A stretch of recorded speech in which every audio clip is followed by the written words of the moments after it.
अस्सलाम वालेकुम सर, क्या हाल चाल है? अल्लाह पाक का लाइक सारे लोग अपना बंद कर लें। जी सर, बजा।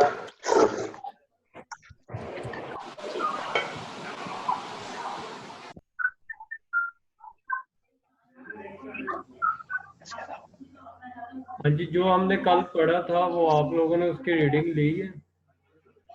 ना तो ज्यादा ये खोरना वा रीडिंग ली है उसकी जो कल हम मोस्टली पुली का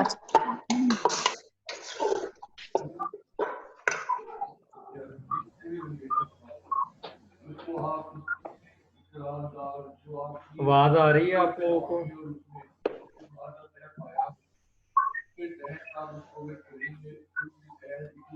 ये जी मनान सर, आ रही है आवाज आप। मनान जो है वो अपना माइक बंद करे। मनान अपना माइक जो है वो म्यूट पे लगाए।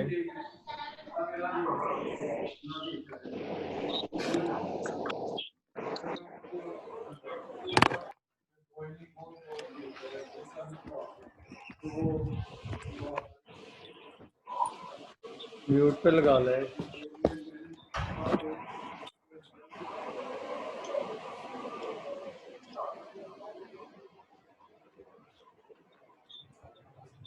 हाँ जी, आवाज आ रही है आप लोगों को?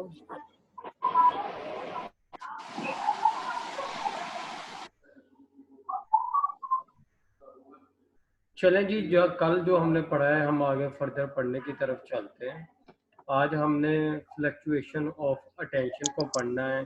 उसके लिए मैं आप लोगों को स्क्रीन शो करवा देता हूँ। नोट्स वगैरह जो है वो आप देख लें और फिर हम फर्दर उस चीज़ की तरफ चलते हैं।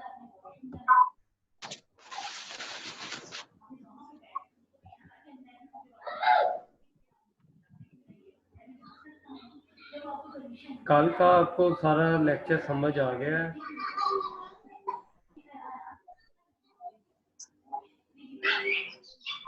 प्लान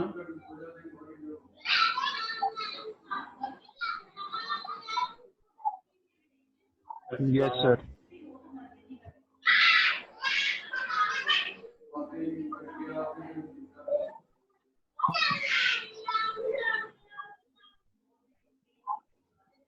चलें जी, आज हमारा टॉपिक है फ्लक्चुएशन ऑफ अटेंशन। इसमें क्या बेसिकली कहा गया है, let us assume we are in a garden with a variety of roses. Sir please एक दफा माइक ऑफ करा दो, ये पता नहीं किसकी आवाजें आ रही हैं। आवाजें आ रही है, आवाज आ रही है पीछे से। जी सर, किसी पता का नहीं। माइक ऑन है। चलो मैं करता हूँ। सबका ऑफ कर दें सर, कुछ बच्चों को पता नहीं लगता। सीधा अपना माइक ऑफ करो। ये इकरा ये भी करे। हाँ जी, आवाज ठीक है।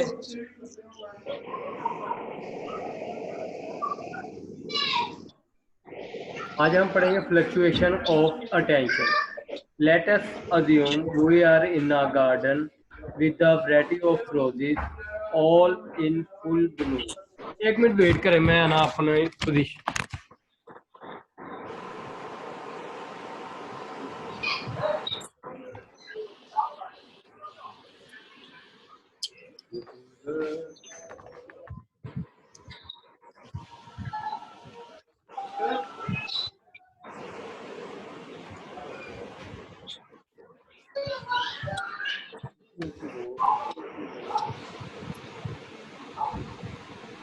जी। आज हमने पढ़ना है फ्लक्चुएशन ऑफ अटेंशन।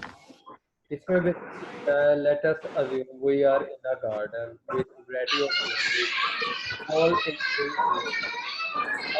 फर्ज करें, इमेजिन करें कि आप एक ऐसे बाग में जाते हैं जहां मुख्तलिफ क्वालिटीज के जो है वो खिले हुए हैं। तो एक जिसे हम कहते हैं ना मुकम्मल तौर पे तैयार है, वो बिल्कुल तैयार हुए हैं, खिले हुए हैं। आवर फर्स्ट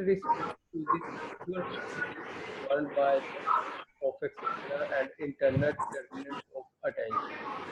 जब हमारी पहली मर्तबा हम जो उसके रिस्पॉन्स देंगे, उसमें जो हमारे फैक्टर जो टेंशन के होते हैं और इंटरनल फैक्टर जो होते हैं वो दोनों बैलेंस हो गए। यानी कि उस चीज के अंदर भी सलाहियत थी, उस चीज के अंदर भी खसूसियत पाई जा रही थी, और इसके साथ साथ हमारा भी इंटरेस्ट था, हमारी भी एक्सपेक्टेशंस थी। तो दोनों ही मिलके इस चीज को, इस सीन को देखने के लिए तैयार हुए थे। ये अब आप लोगों की तरफ से किसी की वॉइस आ रही है बच्चों की, इसको बंद करवाएं माइक को, वरना मैं बाहर निकाल दूंगा। ये मनान को पता नहीं, समझ नहीं आती, मनान का हर वक्त जो माइक होता है ना वो। सर आप अपनी तरफ से ना एक बार सबकी ऑफ कर दे और अपनी ऑन कर ले।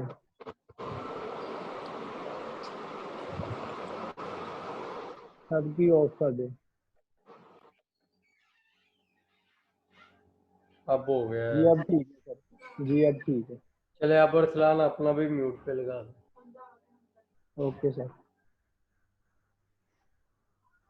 उसके बाद आ जाता है कि जी our first response to the visual field will be given. अगर जो हमने पहली मर्तबा उस पर रिस्पॉन्स किया है, उस पर तवज्जो दी है, वो बैलेंस होगा एक्सटर्नल फैक्टर्स का भी और इंटरनल फैक्टर्स का भी। तो उसमें बेसिकली क्या होगा कि जी ये फिर मोहसिन शिदात को मैंने कल कोई एक बात आपको समझाई थी, 3:10 के बाद कोई भी क्लास के लिए परमिशन ना मांगे। इसको समझ नहीं आ रही?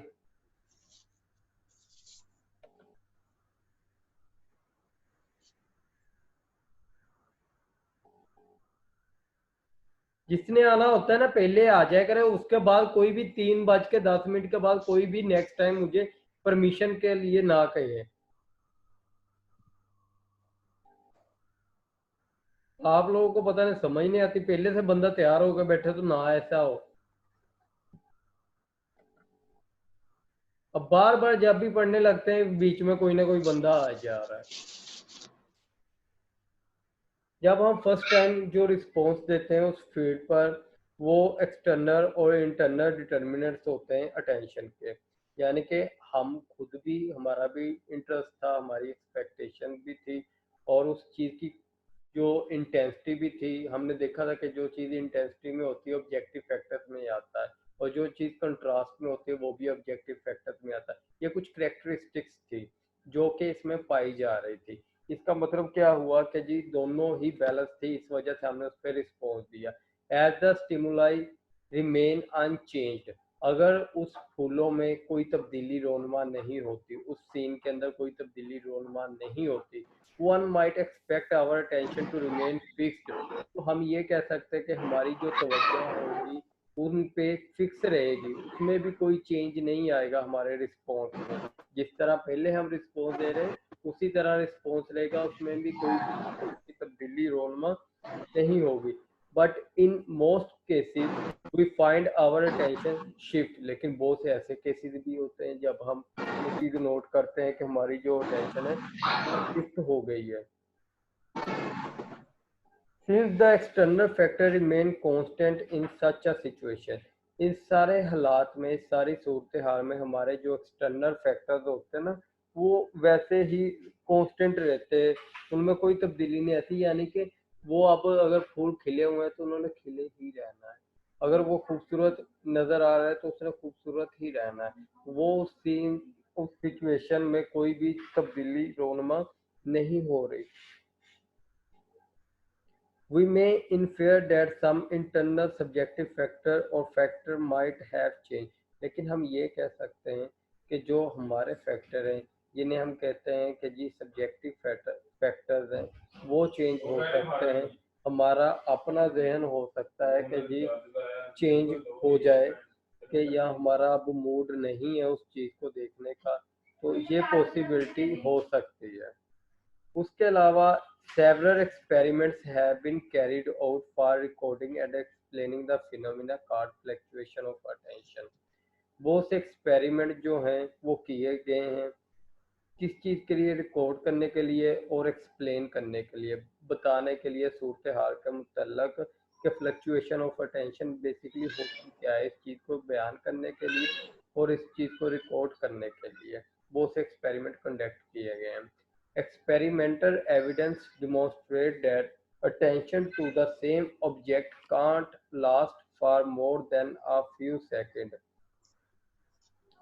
अब एक्सपेरिमेंट से ये बात साबित हुई है कि अटेंशन एक ही चीज़ पर जो तवज्जो होती है वो कुछ सेकंड से ज़्यादा नहीं रह सकती। फर्ज करें you are looking at a fairly complex picture presented on page 53। अगर आप लोग अपने अपने नोट्स में या बुक में से 53 पेज नंबर देखेंगे तो आपको एक पिक्चर दिखाई देगी। You will look at a various part of the picture. आप जो तस्वीर है उसके मुख्तलिफ पहलुओं के बारे में देखेंगे। पहले आपकी अटेंशन किसी एक पहलू पे होगी, दूसरे ही लम्हे आप उसके किसी दूसरे पहलू के मुतल्लक देखना शुरू कर देंगे, यानी कि उसी पिक्चर के इर्द गिर्द आप देखना शुरू कर देंगे।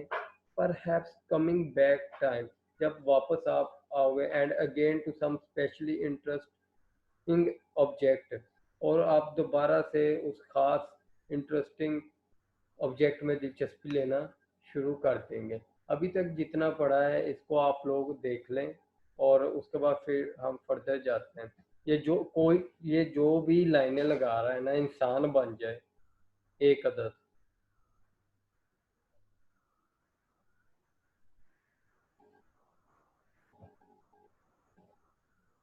सर फ्लक्चुएशन का क्या मीनिंग है?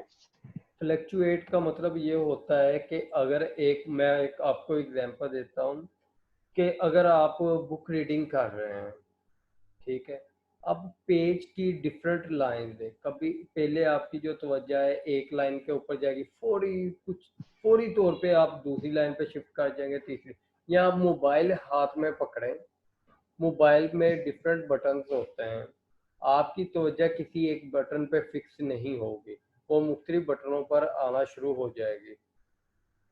ये लाइनें कौन लगा रहा है? ठीक।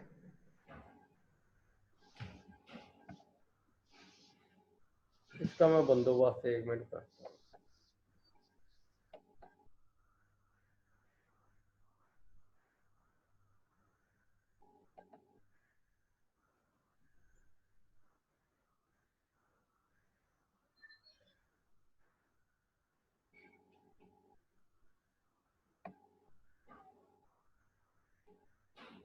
और इसके अलावा किसी का कोई इशू है या किसी का कोई क्वेश्चन है तो वो बताएं, और बाकी आप सब लोग एक मरतबा इसकी सर आपने कहा कि मतलब जी जी सर आपने कहा कि फ्लक्चुएशन का ये है कि आपकी जो मोबाइल जैसे आप यूज कर रहे हैं तो आप एक स्पेसिफिक बटन पे आप नहीं देखोगे, तो फ्लक्चुएशन ऑफ अटेंशन का मतलब ये है कि हमारी अटेंशन डाइवर्ट होती रहती है मुख्तलिफ पार्ट्स पे।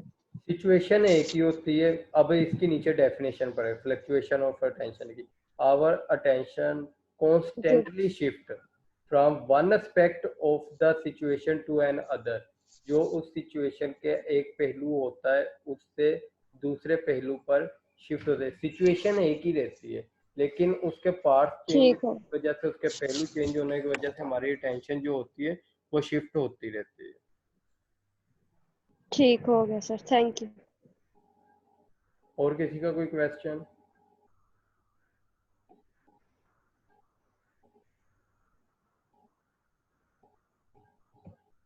और किसी का कोई question? Sir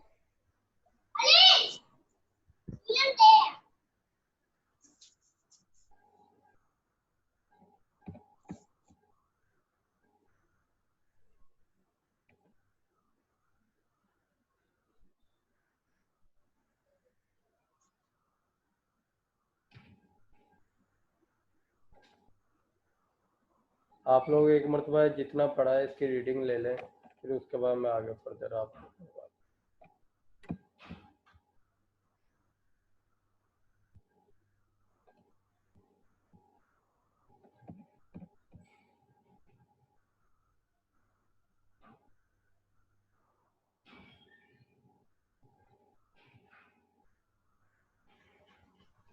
sir last lecture के अकॉर्डिंग मेरे क्वेश्चन है। जी आपने कहा था कि पोटेंट मीन शिद्दत होता है, तो सर प्री पोटेंसी मीन क्या होता है किसका मतलब क्या होता उसकी? सर पोटेंट मीन शिद्दत होता है, है? हाँ प्री जी, पोटेंसी मतलब? एक्चुअली मैंने हेडफोन नहीं लगाया हुआ, मुझे आपकी कोई समझ नहीं आ रही। मैं लैपटॉप को उल्टा करके सुन रहा हूँ गौर से कि आप क्या कह रहे हो। आप इस तरह करें, व्हाट्सएप पे ना मैसेज कर दे, उसका मैं जवाब दे देता हूँ, या इसके ऊपर है ना, यानी कि जो आपका चैट रूम है इस पे मैसेज कर दे, उसको मैं देख लेता हूँ।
सर ये अली हसनैन का माइक ऑन है, इसे कहीं ऑफ कर दे, उधर से आवाजें आ रही हैं। अली लगा हुआ है, मैं एक मिनट अभी देखता हूँ, इन्हें मैं करता हूँ।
ਤੁਹਾਡੀ ਵਜ੍ਹਾ ਨਾਲ ਮੈਂ ਪਹਿਲਾਂ ਉੱਠ ਗਿਆ।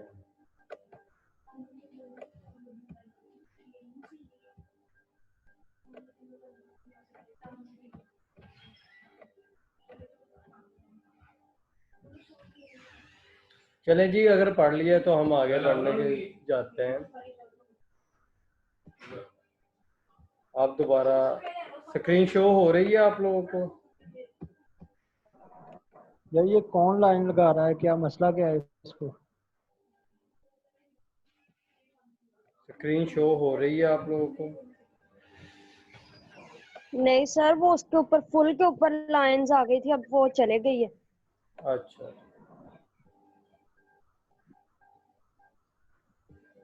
ये मैं एक ना स्नैप ले लूं ताकि ना हमारे पास एक प्रूफ आ जाए कि हमने क्लास कंडक्ट की थी, तो फिर हम फर्दर उसकी तरफ चलते हैं।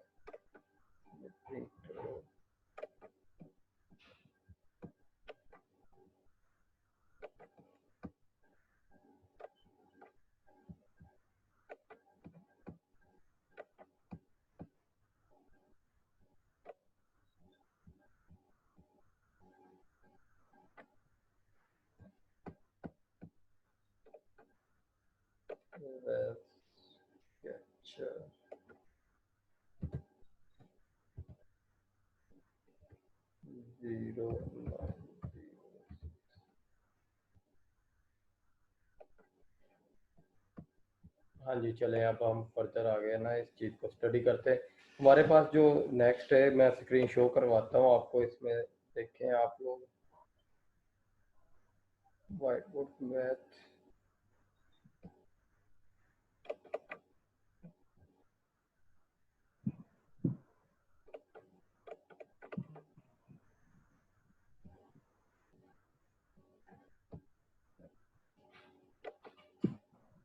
हाँ जी, अब आ रही है स्क्रीन? जी सर। यस सर फिर लाइंस आ गई हैं। सर, मैं लाइन क्या आ गई। करूँ, अगर आप लोगों को, आप लोगों में से ही कोई माशाल्लाह इतना अक्लमंद है, अगर मुझे पता चल गया ना तो उसको मैंने फिर छोड़ना नहीं है। मैंने उस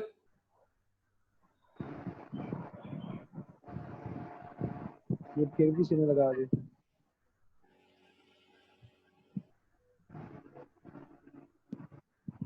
चलो, सर आपको नहीं पता चलता ये कौन है?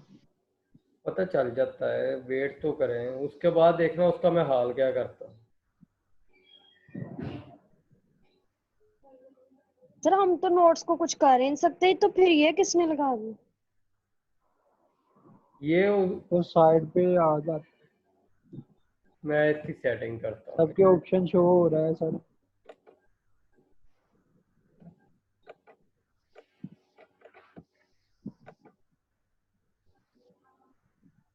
चले, आहिस्ता आहिस्ता बहुत सी चीज़ों का पता चलना शुरू हो जाएगा। अगर इसको मैंने रेस कर सकता हूँ तो इस बंदे का भी पता चल जाएगा। Yes sir. चले जी, आगे हम पढ़ते हैं। उसके बाद आ जाता है हमारे पास के जी, you can obtain a rough estimate by timing yourself for a certain number of items spotted. An easy unhurried rate is spotting one item per second.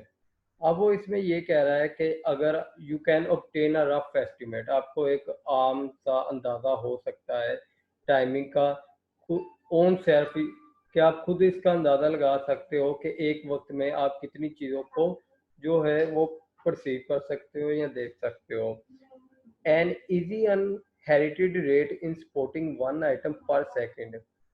अब हर सेकंड में एक ही जो आइटम है उस पर आप तवज्जो दे सकते हैं, या दो या तीन, इस तरह आप इन चीज़ों पर तवज्जो दे सकते हैं एक सेकंड के अंदर। आम एस्टिमेट ये लगाया जाता है, अगर आप ज़्यादा तेज़ी ना करें, ज़्यादा स्पीड ना करें, तो आप सिर्फ एक वक्त में एक ही चीज़ पर तवज्जो दे सकते हैं। लेकिन अगर आप थोड़ी सी जल्दी करें तो आप एक से तीन आइटम्स के दरमियान, तीन आइटम्स पर तवज्जो दे सकते हो अगर आपकी प्रैक्टिस अच्छी हो गई है। अब when the eye movement are recorded, जब आँख का हरकत करना रिकॉर्ड किया जाता है, the fixation are found to vary between a minimum of about 100 millisecond and a maximum of 2 second. अब दो चीज़ें हैं, अगर मैं इस वाली फिंगर से इस वाली फिंगर की तरफ देखूंगा, इस तरह ये मेरी आइस ने मूव किया है, ये जो मूवमेंट है ना, ये अगर हम कम से कम भी देखेंगे ना तो वो 100 मिली सेकेंड होगी। अगर कोई चीज़ बहुत ज़्यादा ही आप आहिस्ता आहिस्ता पढ़ रहे हो या बहुत दूर पड़ी है, तो उस पर मूव होने में ज़्यादा से ज़्यादा 2 सेकेंड लग सकते हैं, और कम से कम जो है 100 मिली सेकेंड लग सकता है। उसके बाद आ जाता है shifting of attention. If you observe a friend reading a newspaper और अ बुक, अगर आप मुशाहिदा करें कि आपका दोस्त जो है वो अखबार पढ़ रहा है या कोई किताब पढ़ रहा है, you will find that his her eyes are constantly moving. आप ये देखेंगे कि उसकी आंखें जो हैं वो लगातार जो है वो हरकत में होंगी, हेयर एंड देयर, कभी इधर से इधर और कभी इधर से इधर। वेरी शॉर्ट पॉज, बहुत कम ठहराव के साथ। ये नहीं होगा कि जी इधर आए तो काफ़ी देर इधर ही रही, इस तरह नहीं होगा। जब रीडिंग ले रहा होगा वो इस तरह, इस तरह, थोड़ा सा पॉज होगा, लेकिन इतना पॉज नहीं होगा कि वो वहीं फिक्स हो जाए। It shows that our attention constantly shift. ये चीज़ साबित करती है कि हमारी जो तवज्जो है वो लगातार चेंज होती रहती है, एक पहलू से, सिचुएशन के एक पहलू से दूसरे पहलू पर। उसके बाद आ जाता है distraction of attention. Distraction of attention is nothing more than paying attention. अगर हम डिस्ट्रैक्शन ऑफ अटेंशन की बात करें तो ये इससे ज़्यादा नहीं है कि हम किसी चीज़ पे तवज्जो देते हैं, उसके बदले में या उसके रिजल्ट में डिस्ट्रैक्शन हो जाती है। मिसाल आपको समझाता हूँ कि जी इसमें लिखा है that is not a part the main activity of the moment, जो कि उस मूवमेंट में जो आप एक्टिविटी परफॉर्म कर रहे हैं उसका हिस्सा नहीं होते। अभी इस मूवमेंट में मैं क्या कर रहा हूँ, आपको लेक्चर दे रहा हूँ, ये मेरी एक्टिविटी है। लेकिन सडनली अगर मेरे पास मोबाइल पड़ा है, उसकी बेल बज जाए, तो मैं क्या करूँगा, इस एक्टिविटी को छोड़ के उसको पकड़ के उसकी तरफ तवज्जो मेरी चली जाएगी। अब इधर तवज्जो चली गई है तो इसका मतलब क्या है कि मैं इधर से डिस्ट्रैक्ट हो गया हूँ इधर। If there is any distraction, our attention shift involuntarily.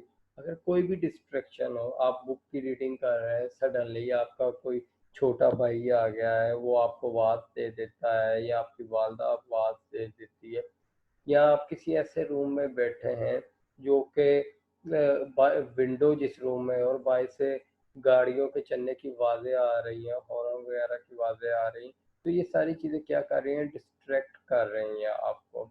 जैसे अभी हम पढ़ रहे थे, एक माशाल्लाह बहुत ही, वो कहते हैं ना, उस्ताज़ा का कहना मानने वाला होनहार स्टूडेंट, उसने लाइनें लगाना शुरू कर दी, खुद भी ने पढ़ना और दूसरों को पढ़ने भी नहीं देना। उसने ये काम करना शुरू कर दिया। अल्लाह के बंदे ने, अल्लाह उसके हाल पे रहम करे, उसने क्या किया, डिस्ट्रैक्ट ही कर रहा था बेसिकली। अब इनवॉलेंटरी हम ना चाहते हुए भी हम उस पर तवज्जो देने पे मजबूर हो जाते हैं। It is almost impossible to ignore certain distracting stimuli. It is almost, तकरीबन ये नामुमकिन होता है कि जो डिस्ट्रैक्टिंग स्टिमुलाई होते हैं हम उन्हें इग्नोर कर दें, जैसे कि ऊंची आवाज़ हो गई या ब्राइट लाइट हो गई। इन चीज़ों को इग्नोर करना बहुत ज़्यादा मुश्किल होता है। उसके बाद आ जाता है हमारे पास sensory stimuli that reach the senses organs already involved in attention are especially distracting. Sensory stimulus यानी कि वो वाला स्टिमुलस जो हमारे सेंसेस तक पहुंच जाए, यानी कि हमारी आइज तक पहुंच जाए, हम उसको रिसीव कर लें। Sense organs already involved, senses organs हमें पता है हमारी 5 सेंसेस है, उन तक कोई भी स्टिमुलस अगर पहुंच जाता है, organs are already involved in attention, तो वो उस पर तवज्जो देने पर ऑर्गन्स जो होते हैं, सेंसेस ऑर्गन्स जो होते हैं, वो पहले से इन्वॉल्व होते हैं उस पर तवज्जो देने, are specially distracting. For example, loud noise would interfere with the telephone conversation more than a bright light.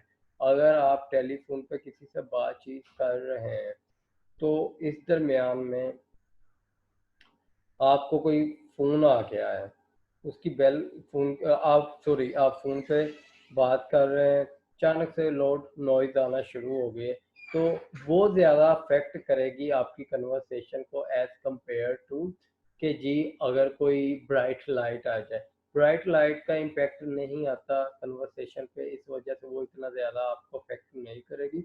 उसकी निस्बत अगर कोई ऊंची आवाज़ होगी वो आपको ज़रूर डिस्ट्रैक्ट करेगी। उसके बाद आ जाता है usually distraction impairs performance of the individual. आमतौर पे जो फर्द होता है, इंडिविजुअल का मतलब होता है फर्द, कोई भी एक शख्स, उसकी परफॉर्मेंस को मुतासर किया जा सकता है डिस्ट्रैक्शन के ज़रिए, या उसकी परफॉर्मेंस जो होती है एक फ़र्द की वो मुतासर होती है डिस्ट्रैक्शन की वजह से। और इंस्टेंस मिसाल के तौर पे research has demonstrated that people who are distributed many personal problems.